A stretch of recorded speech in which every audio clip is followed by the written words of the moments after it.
څنګه چې د عمل دی دقه شانته ګوره بدله ده دا نه چې زمیندار کرلی یو شی دی او په تمه باندې د بل فصل دی خلک ورته تقمقلی تخم دی د یو شی اچولی دی او په تمه د بل فصل نه چې څنګه زما او ستا عمل دی ګوره دقه شانته بدله ده دا نه چې ګناهونه او نافرمانۍ نه او په هره ګناه نیغ ورځه او سرکشۍ نه کوه او په ګیره لاس راکاږه چې مړه بس الله غفور رحیم دی او الله مې دې بر ناقه معاف کړي. نه زما محترم ورونو د بخښنې اسباب قرآن و حدیث کې ذکر دي چې الله فرمایي په دې سبب باندې زه بخښنه کوم. نبی علیه السلام په حدیثو کې ذکر کړي دي هغه اسباب به اختیارو او په هغې کې الحمدلله ټولو نه لوی او اسان سبب څه دی موږ تاسو ټولو نه نافرمانۍ کېږي توبه هر وخت الله ته توبه ایستل هره شپه چې وده کېږي د مخکې نه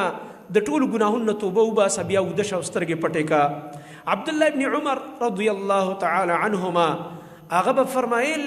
وایي زه چې د شپې وده کېږم هره شپه زما د وده کېدو نه مخکې ما خپل وصیت د خپل بالغ د لاندې ایښی لیکلی مي.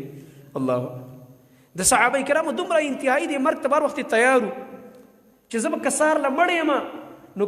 کوم وصیت به هغه به یې لیکلی و یاره په ما د چا څونه حقونه دي او په ما د چا زما په چا باندې څومره حقونه دي دا خبرې او د نیکۍ وصیتونه به یې لیکلي ځان سره به هغه لیکل به ځان سره کېښوده وایي دا د بالغ د لاندې زږدم که سبا مانه ساه وخیږي او زما بچي ما څنګه د بالغ نه اوچتی نو زما وصیت به راوچت کړي چې دا څه یې لیکلي دي. الله زما محترم ورونو داسې دا مرګ خپل مخې ته دغه کړه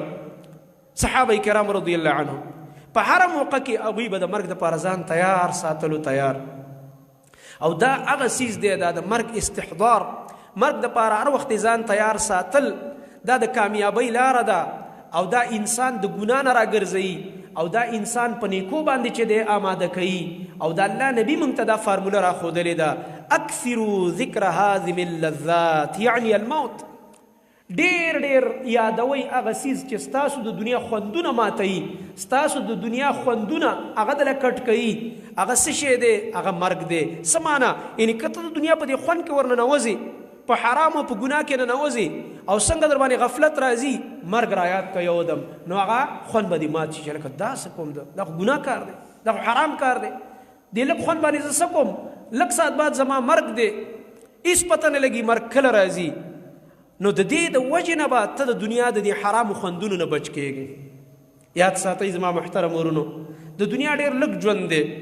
د دې د لږو خوندونو دپاره د 100 منټو د 100 ګنټو د خوند دپاره موږ له نه ده پکار چې موږ خپل ټول عمر او خپل عاقبت هغه تباه و برباد کړو.